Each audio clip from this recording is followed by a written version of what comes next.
नमस्ते। आज की बातचीत शुरू करते हैं मेरठ की एक खबर से। काफी परेशान करने वाली खबर थी। हाँ, मैंने भी पढ़ा।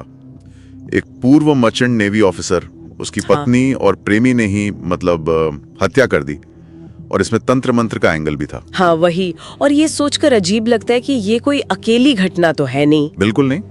दिल्ली का वो बुराड़ी वाला केस याद है? 11 लोग, या फिर झारखंड में डायन बताकर जो हत्याएं होती हैं, और केरल में भी तो हुआ था वो मानव बलि वाला केस, अमीर बनने के लिए। सही।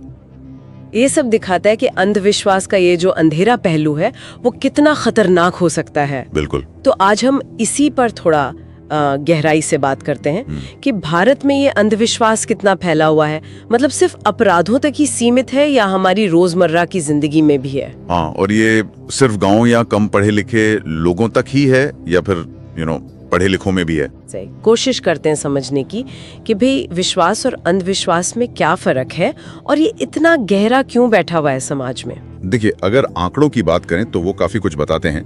प्यू रिसर्च और एम्स स्कॉलर्स का डेटा है। अच्छा, क्या कहता है डेटा? करीब 80% भारतीय मानते हैं कि सूरज ढलने के बाद झाड़ू नहीं लगानी चाहिए, पैसे की तंगी होती है। अरे हाँ, ये तो मैंने भी सुना है। और वो लिफाफे में 1 रुपया ज्यादा डालने वाला? बिल्कुल। 85% लोग मानते हैं कि शगुन में 1 रुपया डालने से सौभाग्य आता है, और बिल्ली रास्ता काट जाए तो आप शकुन? हाँ, 65%। तो कुल मिलाकर लगभग 90% भारतीय किसी ना किसी ऐसे अंधविश्वास में मानते हैं। 90%, ये तो बहुत ज्यादा है।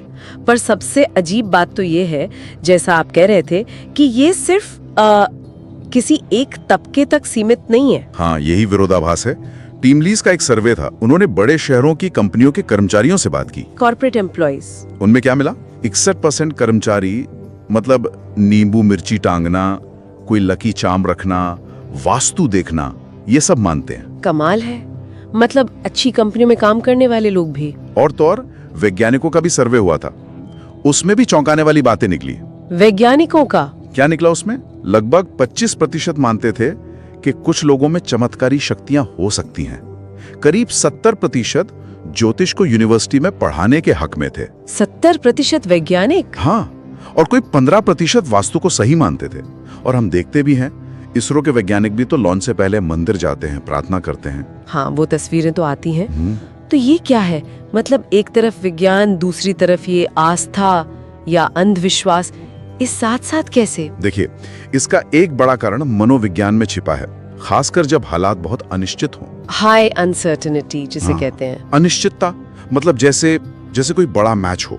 एथलीट्स को देखिए, विराट कोहली का सुना है वो एक खास किस्म के ग्लव्स या पैड्स पहनते हैं। Serena Williams, Rafael Nadal. हाँ, नडाल का तो बहुत फेमस है। वो पानी की बोतलें बिल्कुल एक सीध में रखते हैं हमेशा। बिल्कुल। अब क्या इससे उनका खेल सुधरता है? शायद, सीधे तौर पर नहीं। तो फिर क्यों करते हैं? सुजाना डोमोटोर का इस पर शोध है। वो कहती हैं कि ये चीजें तनाव कम करती हैं, चिंता घटाती हैं, और सबसे जरूरी एक सेंस ऑफ कंट्रोल देती हैं।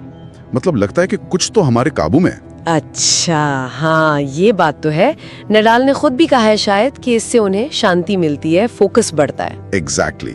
तो ये जो कंट्रोल की भावना है ना, इसका ताल्लुक हमारे दिमाग के काम करने के तरीके से भी है। दिमाग के काम करने का तरीका? वो कैसे? डैनियल काहनेमैन की थ्योरी है ना, फास्ट थिंकिंग और स्लो थिंकिंग। हाँ, सुना है। तो विकास के दौरान हमारे दिमाग ने खतरों को फौरन पहचानने की काबिलियत डेवलप की। ये है फास्ट थिंकिंग। जैसे झाड़ी में सरसराहट हुई तो तुरंत लगा कोई जानवर है, भागो। हाँ, जान बचाने के लिए जरूरी था। बिल्कुल। भले ही 10 में से 9 बार वो सिर्फ हवा हो, लेकिन एक बार भी अगर सच में खतरा हुआ और हमने नजरअंदाज कर दिया तो जान गई। इसे कहते हैं टाइप 1 एरर। मतलब वहां पैटर्न देखना जहां है नहीं। अंधविश्वास कुछ ऐसा ही है। अच्छा, और स्लो थिंकिंग? वो है सोच समझकर, तर्क लगाकर विश्लेषण करना। इसमें टाइम लगता है। तो ये जो फास्ट थिंकिंग वाली आदत है वो अंधविश्वास की जड़ हो सकती है, लेकिन ये खतरनाक कब बन जाता है? ये सिर्फ नींबू मिर्ची तक रहे तब तक तो ठीक है शायद। खतरनाक तब होता है जब हम टाइप 2 एरर करने लगते हैं। मतलब असली खतरे या सच्चाई को नजरअंदाज करना शुरू कर देते हैं अंधविश्वास के चक्कर में। जैसे वो आंकड़ा था कि भारत में आज भी करीब 62% लोग मानसिक स्वास्थ्य की समस्या होने पर डॉक्टर के पास जाने के बजाय बाबा या तांत्रिक के पास पहले जाते हैं। 62%, ये तो बहुत ज्यादा है। और ये सिर्फ दूर दराज के इलाकों में नहीं, दिल्ली, अहमदाबाद जैसे शहरों के आंकड़े भी यही दिखाते हैं। सही कहा। यहाँ तर्क पीछे छूट जाता है। इलाज मौजूद है पर लोग वहां नहीं जा रहे। रामायण में भी तो जब लक्ष्मण जी को शक्ति बाण लगा था तो राम जी ने मदद के लिए वैद्य सुषेण को बुलवाया था, किसी तांत्रिक को नहीं। बहुत अच्छा उदाहरण है, उन्होंने सही रास्ता चुना। शोध भी यही बताते हैं कि अंधविश्वास का गहरा संबंध ज्यादा चिंता, डर और यहाँ तक कि ओसीडी जैसी मानसिक स्थितियों से भी हो सकता है। ये एक झूठा आत्मविश्वास देता है जो असल जरूरत के वक्त काम नहीं आता। बिल्कुल। तो कुल मिलाकर देखें तो ये अंधविश्वास का मामला काफी पेचीदा है। इसकी जड़ें हमारे मनोविज्ञान, हमारी संस्कृति, अनिश्चितता के डर, इन सब में है। हाँ, और ये सिर्फ भारत की बात नहीं है। आप अमेरिका, यूके, जापान, जर्मनी कहीं भी देखें, वहां भी अलग अलग तरह के अंधविश्वास मिल जाएंगे। लकड़ी छूना या सीढ़ी के नीचे से ना गुजरना। हाँ, वो तो है। तो फिर क्या करें? कैसे समझें कि कहाँ विश्वास हमें सहारा दे रहा है और कहाँ वो अंधविश्वास बनकर नुकसान पहुंचा रहा है? यही सबसे जरूरी सवाल है। हमें शायद एक लकीर खींचनी होगी। विश्वास, जैसे ईश्वर में आस्था, अगर वो हमें मुश्किल वक्त में हिम्मत दे, शांति दे, तो शायद ठीक है। लेकिन अगर कोई विश्वास हमें तर्क से, सही जानकारी से, जैसे बीमारी में डॉक्टर के पास जाने से दूर ले जाए, तो वो अंधविश्वास है, वो खतरनाक है। मतलब जहां वो हमारी रैशनल थिंकिंग पर हावी होने लगे। बिल्कुल।